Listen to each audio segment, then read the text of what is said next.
Donc Yorana à tous et à toutes, je m'appelle Romain Faes, je suis postdoctorant au sein de l'UMR EIO 241 depuis le 1er décembre 2022 sous la direction de Tai Vinitae et je vais vous faire une présentation sur le monoeil de Tahiti vers une appellation d'origine protégée.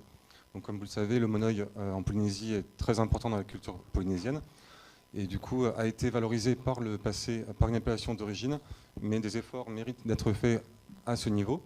Donc je vais vous faire une introduction sur l'historique du monoeil. Je vous parlerai également de l'élaboration du monoeil. Je ferai un point sur les enjeux économiques. Puis je vous présenterai le projet Huile Cora, dont je fais partie en fait et qui travaille sur la caractérisation d'huile de copra. Donc la découverte du monoeil par les Européens est plutôt récente, coïncide bien évidemment avec l'arrivée des Européens en Polynésie. Le premier à évoquer le monoeil dans ses écrits, c'est James Cook, en 1769, qui évoque le monoeil en tant que monoé. Il l'inscrit comme ça dans ses écrits, et il parle de l'odeur rance qui se dégage des cheveux des Polynésiens, donc une odeur qui ne devait pas être adaptée sûrement à son nez. Bon, moi, travaillant sur les huiles brutes, je ne trouve pas ça forcément désagréable.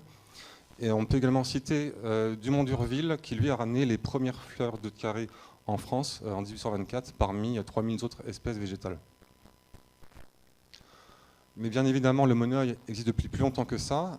Les Austronésiens qui se sont installés en Polynésie il y a plus de 2000 ans ont créé cette huile parfumée. C'est une huile qui au départ était réservée aux riches et aux nobles de l'île qu'on a appelé les arii. À l'époque, l'utilisation était multiple, à la fois pour prodiguer des massages, qu'on appelle également des taurumi, et qui étaient prodigués par des tawas. Les tawas, c'était des masseurs guérisseurs. Et en fait, il n'y avait que eux qui pouvaient faire ces massages qui étaient assez violents. Les anciens pensaient qu'il fallait être investi par le mana pour pouvoir masser. Également, une application sur la peau des nouveau-nés pour la protéger des menaces extérieures, le soleil, le sel, etc. Et également utilisé dans les rites traditionnels, lors de cérémonies, par exemple l'embaumement des corps, où on appliquait le monoeil sur le corps, on le parfumait, pour préparer l'âme à voyager dans l'au-delà. Également utilisé pour la purification d'objets rituels, des offrandes, et également utilisé en tant que remède. Donc, en bas à droite, je vous présente la pierre de monoeil. Si vous avez l'occasion d'aller à Moorea, elle se trouve dans la vallée de Vaiare. Elle s'appelle Ofai Tainu, qui veut dire pierre qui suinte, pierre qui coule de l'huile. Et c'est un vestige très important de la culture polynésienne, donc si vous pouvez aller le voir, faites le pas. De nos jours, un usage cosmétique exclusivement, soit en tant qu'huile de massage, également en produit de soin pour la peau et les cheveux, avec les propriétés nourrissantes, apaisantes et adoucissantes du monoeil.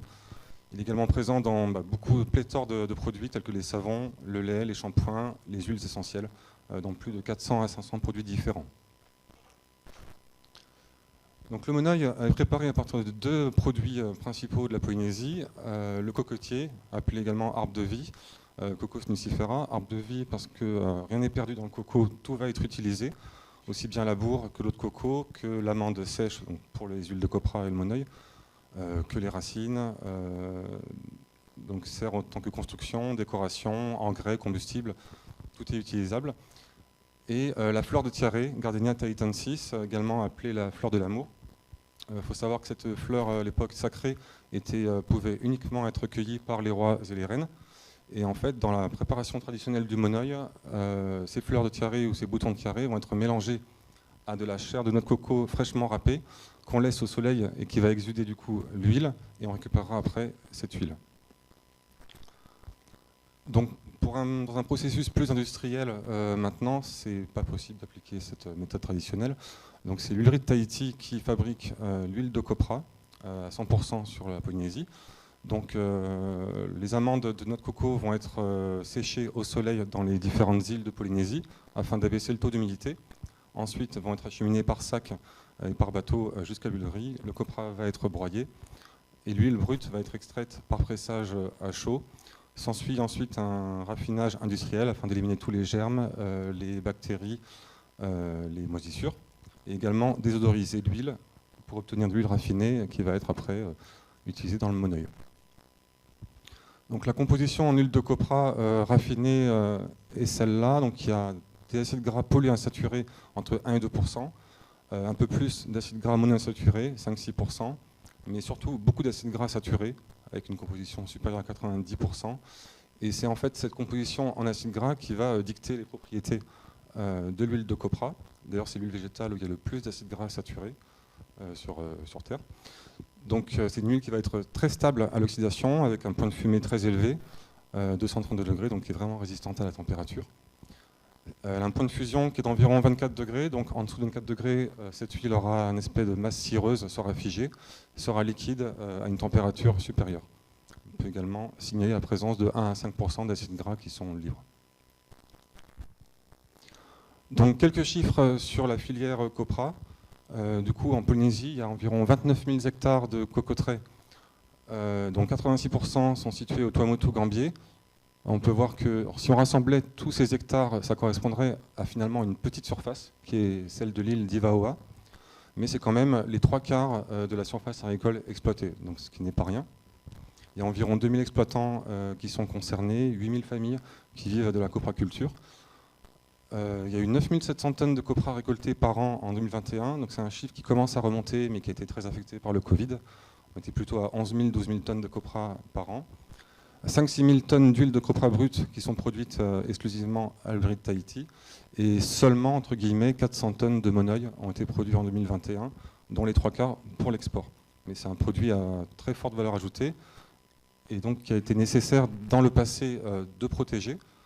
Donc un décret qui a été promulgué en 92, qui a en fait promulgué l'appellation d'origine du monoeil de Tahiti, à la fois pour, valoriser le monoeil de Tahiti, du coup, et également de deux, surtout empêcher la fraude. Il faut savoir que dans les années 80, la plupart des monoeils qui étaient vendus étaient des contrefaçons, et donc cette appellation d'origine a permis de limiter la fraude et d'éliminer 90% des contrefaçons. En termes de valeur d'exportation, le monoeil, c'est environ 3% du total des recettes, ce qui en fait le 5e, ou ça dépend les années, 5e ou 6e produit en valeur d'export. Donc des efforts sont toujours faits à ce sujet pour encore plus valoriser le copra, le monoeil et également le protéger. Donc le projet Huile Cora qui est en collaboration avec la DAG, l'huilerie de Tahiti et l'UPF a été mise en place pour apporter des améliorations sur la traçabilité d'huile de copra et également lutter contre la contrefaçon du monoeil de Tahiti. Donc au laboratoire, on se propose de faire l'étude comparative des huiles de copra qui sont issues de sols coralliens, donc Tuamotu, Gambier, et également non coralliens, donc des sols basaltiques, Tahiti et les îles du Vent, également les Marquises. Donc ce qu'on a caractérisé, parce qu'il est en cours d'étude, c'est des huiles de copra qui ont été extraites au laboratoire, qu'on va comparer avec des huiles fournies par l'huilerie de Tahiti et également des huiles disponibles sur les marchés à l'international. On a déterminé les paramètres physico-chimiques, comme la densité et indice de réfraction, qui sont propres à chaque type d'huile. Et on a également commencé à caractériser par infrarouge ces huiles de copra, afin de faire finalement des analyses multivariées pour comparer les échantillons. Donc au laboratoire, le protocole d'extraction est le suivant. On reçoit le copra de l'huilerie de Tahiti, qu'on broie finement, et ensuite s'ensuit une extraction par Soxhlet solide liquide avec un solvant apolaire qui va permettre du coup de solubiliser l'huile, et on récupère après évaporation du restant de solvant cette huile et ces échantillons. Quelques premiers résultats, donc je vous montre des rendements d'extraction. Par exemple à l'huilerie, les rendements d'extraction sont de 65% par pressage à chaud. Nous on a des valeurs autour de 45-50%, ce qui est conforme à la littérature sur l'extraction par Soxhlet. Donc on a travaillé sur 3 lots différents, 2 lots de copra basaltique et 1 lot de copra corallien. On observe que les rendements d'extraction sont semblables pour pour les huiles de copra brutes basaltiques, mais sont un peu moindres pour le copra corallien, ce qui en fait est plutôt logique vu que les sols coralliens sont plus pauvres et le climat est plus sec au Tuamotu que dans le reste de la Polynésie. Vous pouvez observer également les masses volumiques et indices de réfraction qui sont plutôt semblables entre les 9 échantillons de copra corallien et basaltique. Donc ce n'est pas sur ces paramètres-là que va se faire la discrimination dans notre étude. On a également analysé par spectroscopie infrarouge les liaisons atomiques des huiles de copra. Donc à l'œil nu, on peut observer que c'est le même profil en fait. On n'a pour l'instant que 9 échantillons avant de commencer l'analyse multivariée.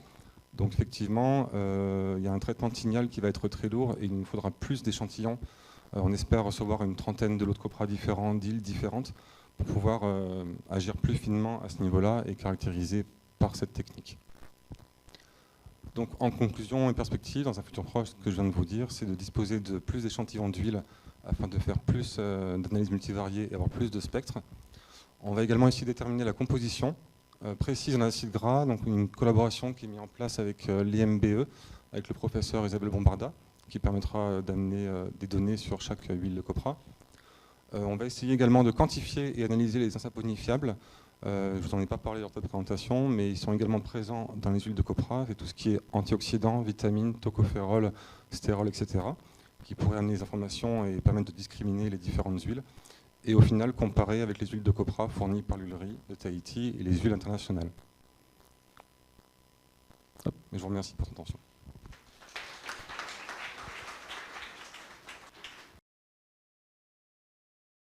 Pour ta présentation, quand tu montes tes profils, là c'est très très proche, est-ce que, et en fait tu n'as pas du tout fait encore de comparaison avec les huiles qui viendraient d'autres îles, d'autres archipels en dehors de la Polynésie. Est-ce que tu es sûr que tu vas avoir une variabilité suffisante pour déterminer un profil spécifique à la Polynésie? C'est ce que je n'ai pas montré ici, parce que c'est vraiment des différences qui sont infimes, c'est des petits shifts et qui méritent d'être plus caractérisés dans des conditions vraiment très précises, température équivalente, etc. On a quelques légères différences, quelques légers shifts sur quelques liaisons, mais pour l'instant, avec seulement 3 lots différents de copra, on ne peut pas affirmer à 100% que... Bon, après, dans la littérature, ils arrivent à la fraude à discriminer des huiles de palme qui sont distantes de 40 km. Donc au final, nous, on espère faire une cartographie de la Polynésie et des différents copras en fonction des îles concernées.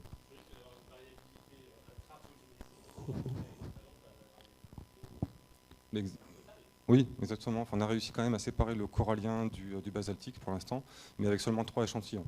Donc c'est pour ça que je n'ai pas montré ces résultats ici. Question tout bête. Combien d'espèces de cocotiers est-ce qu'on a en Polynésie, ou en Polynésie française d'abord, et en Polynésie en général? Et deuxième chose, est-ce qu'il y a une différence en rendement selon l'espèce qu'on a planté et utilisée pour l'huile? Alors je crois qu'il y a une vingtaine d'espèces différentes en Polynésie. Après les rendements, je ne les connais pas. Tout ce que je peux dire, c'est qu'il y a moins de rendement pour le copra issu de sol corallien que pour celui issu de sol basaltique. Après les rendements de chaque espèce, je ne les connais pas. Tu as parlé de faire une collaboration avec de la GCMS pour doser les acides gras.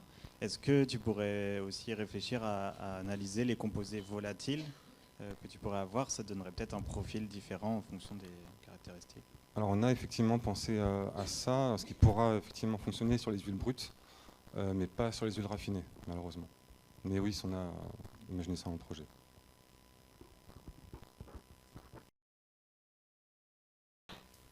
Est-ce que vous envisagez une articulation avec la nouvelle association des entreprises qui fabriquent du monoeil?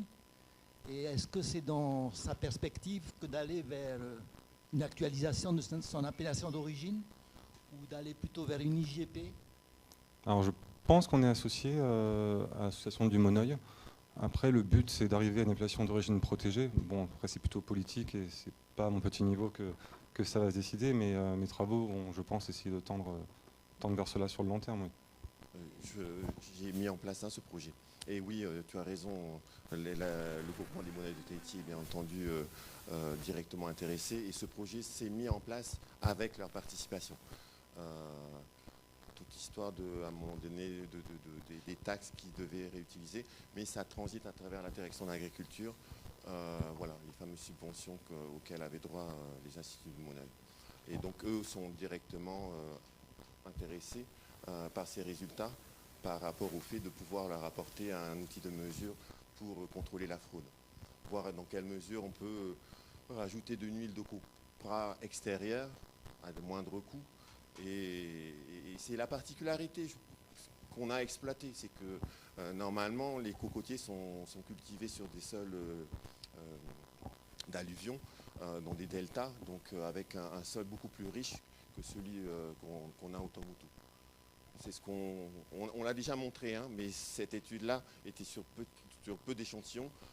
Romain a commencé au mois de décembre.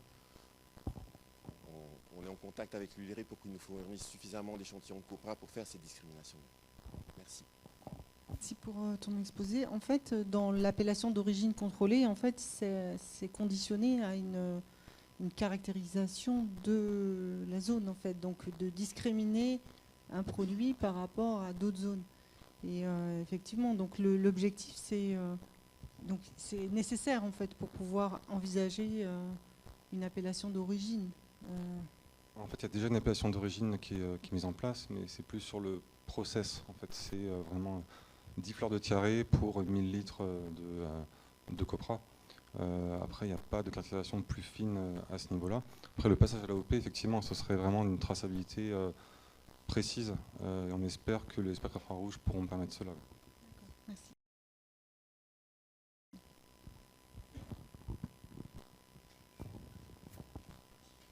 Oui, une dernière question.